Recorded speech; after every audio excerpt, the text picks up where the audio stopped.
Secret wife. सारे reporters एक साथ तन्वी की तस्वीरें खींचने लगे।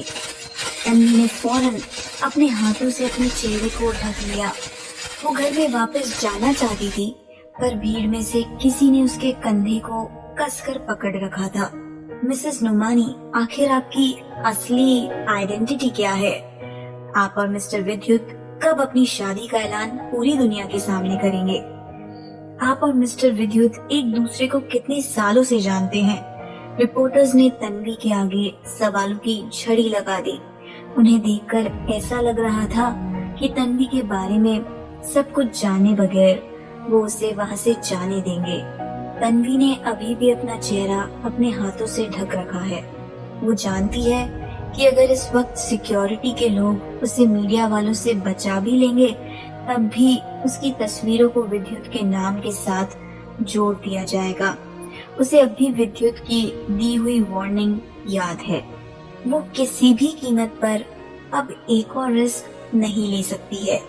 वहीं दूसरी तरफ मीडिया वालों से बच के निकलने का भी कोई रास्ता उसे नहीं दिखता। अचानक उसके दिमाग में एक आइडिया आता है।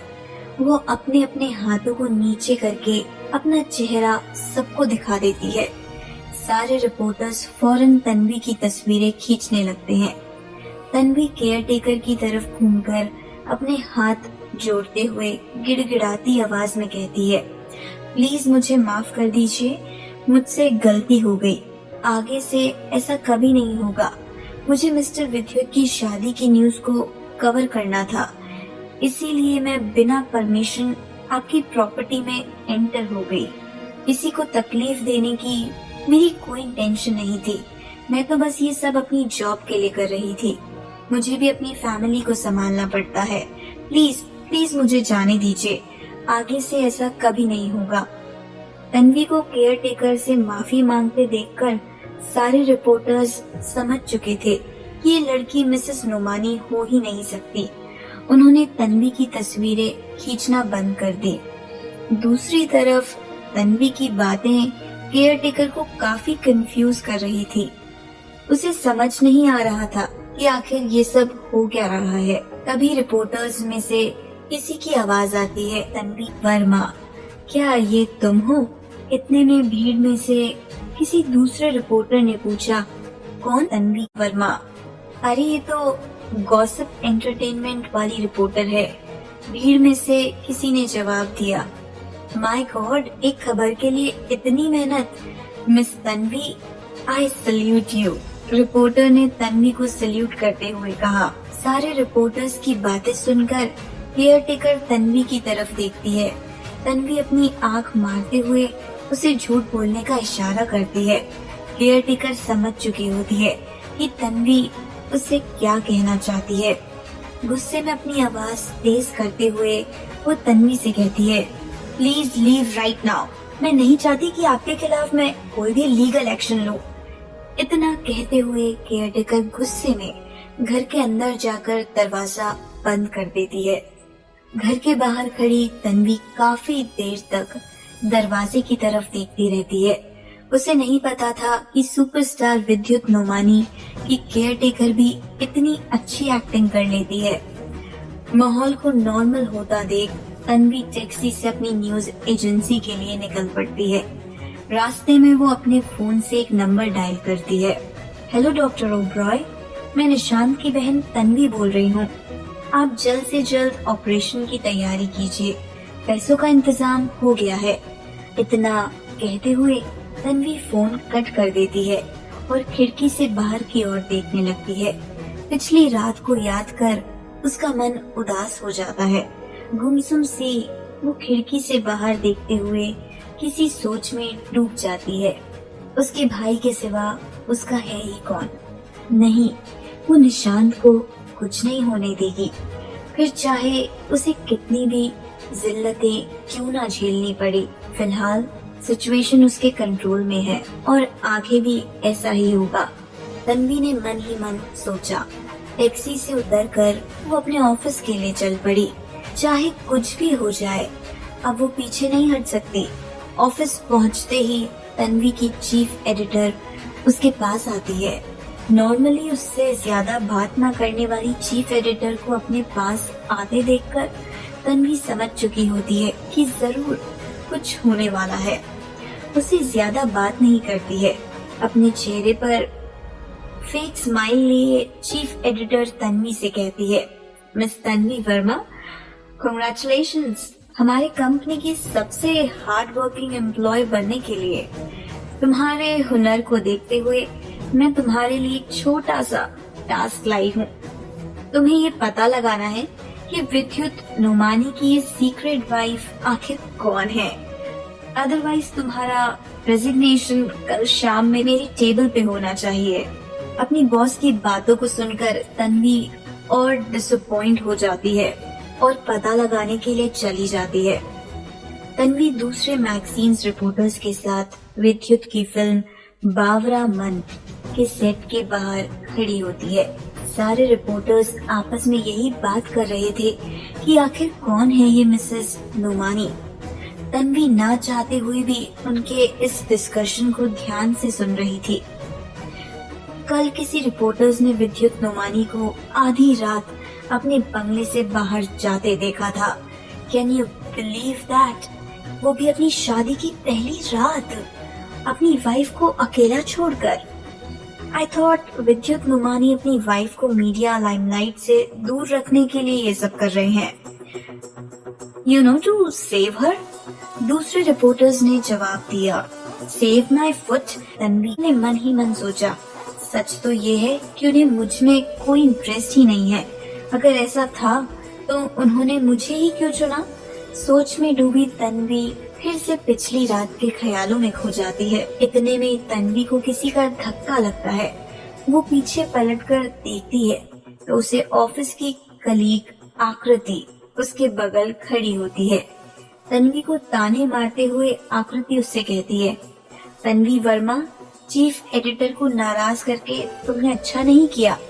मैंने तो तुम्हें पहले ही वार्न किया था, but now it's too late. Aakriti हमेशा से चीफ एडिटर की हाँ में हाँ मिलाने का काम करती थी। इसी वजह से चीफ उसे काफी इम्प्रेस्ड रहती थी। वहीं दूसरी तरफ तन्वी का स्ट्रेट फॉरवर्ड बिहेवियर उसकी चीफ एडिटर को काफी खटकता था। आकृति बिना रुके अपनी बात को कंटिन्यू करती है। मीडिया में कुछ लोग ऐसे हैं जो खुद को दूसरे से ज्यादा बेहतर समझते हैं, बस इसीलिए कि किसी जमाने में उन्होंने किसी सुपरस्टार की कोई न्यूज कवर कर ली थी। इंडस्ट्री में सबको पता है कि सुपरस्टार विद्युत की पर्सनल लाइफ के बारे में जानना कितना मुश्किल है, और तुम्हें तो उनकी वाइफ के बारे में पता लगाना है। I feel so sorry for you. I think तुम्हें अपने रेजिग्नेशन की तैयारी कर लेनी चाहिए। ये विद्युत का नाम मेरा पीछा क्यों नहीं छोड़ रहा, तन्वी ने मन ही मन सोचा और इरिटेट होकर आकृति से कहा, आकृति, क्या तुम्हें कभी किसी ने बताया कि तुम्हारी आवाज और नाली की उस मेंढक की आवाज में कुछ ज्यादा फर्क नहीं है? You both are equally annoying. How dare you? आकृति ने गुस्से से तन्वी की तरफ देखकर कहा। तन्वी ने भी आकृति की आंखों में आंखें डालकर जवाब दिया, इम्तिहान का फैसला हमेशा आखिर में किया जाता है। रेस के खत्म तक कोई नहीं जानता कि जीत किसकी होगी। तन्वी अच्छे से जानती थी कि उसे अपनी नौकरी कंटिन्यू करनी ही है। किसी भी कीमत पर अब वो पीछे नहीं हट सकती थी। आकृति तन्वी की बातों को मजाक उड़ाते हुए कहती है, तुम तो ऐसे बात कर रही हो जैसे तुम्हें पता है कि मिसेस नुमानी कौन है। खैर, अगर तुम खुद को इतना ही स्मार्ट समझती हो तो मिसेस नुमानी कौन है ये पूरी दुनिया को बता के दिखाओ। तन्वी आकृति की बात का जवाब देने ही वाली होती है कि लोगों की भीड़ में से उसे कोई बोल पड़ता है, सुपरस्टार विद्युत नुमानी आ गए। इतना सुनकर रिपोर्टर्स की भीड़ एक साथ विद्युत की गाड़ी की तरफ दौड़ पड़ती है। तन्वी पीछे पलट कर देखती है तो एक काले रंग की आलीशान गाड़ी स्लो स्पीड में भीड़ की तरफ आ रही होती है। विद्युत की गाड़ी फिल्म सेट के अंदर जाने के लिए बढ़ती है। वहीं रिपोर्टर्स को सेट के बाहर ही रोक दिया जाता है। फिल्म की शूटिंग सेट में ऐसा बहुत कम हुआ है कि रिपोर्टर्स को सुपरस्टार विद्युत की कोई तस्वीरें खींचने का मौका मिल सके। वहीं विद्युत की गाड़ी तन्वी के बगल से गुजरती है। गाड़ी के जाते ही तन्वी राहत की लंबी सांस लेती है। जाहिर है कि विद्युत ने उसे नहीं देखा होगा, पर अफसोस उसकी ये खुशी बहुत देर तक नहीं टिक पाती। अचानक से तन्वी को एक जोर का धक्का लगता है और वो विद्युत की गाड़ी से टकरा जाती है। विद्युत की गाड़ी तेजी से आवाज करते हुए रुक जाती है। गाड़ी के रुकते ही तन्वी का चेहरा सामने वाली खिड़की से भिड़ जाता है। उसे ऐसा लगता है जैसे उसकी बॉडी की सारी हड्डियां एक एक कर जमीन पर बिखरने वाली है। चोट लगने के बावजूद तन्वी के मन में सबसे बड़ा डर इसी बात का होता है कि कहीं विद्युत नुमानी उसे अपनी फिल्म सेट में देख ना ले। तन्वी जल्दी से उठकर गाड़ी के सामने से हटने ही वाली होती है कि कार का शीशा एकदम से नीचे हो जाता है। तन्वी की नजर गाड़ी के अंदर बैठे शख्स पर जाती है। विद्युत बिना कुछ रिएक्ट किए अभी भी कार की सीट पर बैठा हुआ है। वहीं भीड़ में मौजूद आकृति अपने हाथों को पीछे कर लेती है। इन्हीं हाथों से उसने धक्का देकर तन्वी को विद्युत नुमानी की कार के आगे ढकेला था। पूरी इंडस्ट्री जानती है कि सुपरस्टार विद्युत नुमानी को स्टार्स के आगे पीछे घूमने वाली मीडिया के लोगों से कितनी नफरत है। बाकी एक्टर्स जहां दूसरे मीडिया हाउसेस के सामने इंटरव्यू और तस्वीरें देते नहीं थकते, वहीं विद्युत नुमानी मीडिया से दूर रहना ही पसंद करते हैं। एक बार तो विद्युत ने इसी बात पर किसी रिपोर्टर की जमकर पिटाई कर दी थी। ये मामला जब कोर्ट में पहुंचा तब बिना किसी फैसले के इसे सेल्फ डिफेंस में लिया हुआ कदम बताकर रिजेक्ट कर दिया गया था। विद्युत के इसी गुस्से की शिकार अब तन्वी होने वाली थी।